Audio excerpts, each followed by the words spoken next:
رات ہے تو دن ہے، صبح ہے تو شام ہے، اجالا ہے تو اندھیرا ہے، اسی طریقے سے چاند ہے تو سورج ہے۔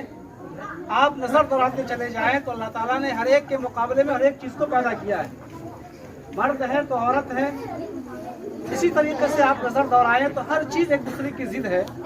ایسے ہی اللہ تعالیٰ نے ہمیں اور آپ کو زندگی دیا ہے تو موت کا آنا بھی یقینی ہے۔ اگر یہ موت نہیں ہوتی تو ہمیں اور آپ کو زندگی نہیں ملتی۔ زندگی ایک نعمت ہے اللہ تعالیٰ کی، ایسے ہی موت بھی اللہ تعالیٰ کی ایک نعمت ہے۔ زندگی کو ہم نعمت اس لیے تصور کرتے ہیں کہ ہم زندگی کے اندر بہت ساری چیزوں سے فائدہ حاصل کرتے ہیں تو ہمیں یہ محسوس ہوتا ہے کہ یہ ایک نعمت ہے، لیکن حقیقت میں اصل نعمت جو ہے وہ موت ہے کہ اگر یہ موت نہ ہو تو اللہ تعالیٰ سے ملاقات کا ذریعہ پیدا نہیں ہوگا۔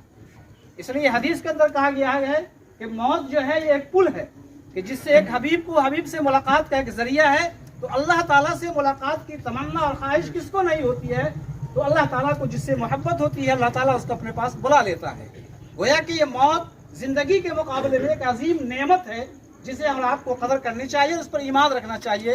تو بہرحال وقت میں گنجائش نہیں ہے، کہنے کا مطلب یہ ہے کہ ہمارے اور آپ کے درمیان ابھی حضرت مفتی مجتبیٰ صاحب قاسمی کل تک ہم جن کو ہم دعوت پر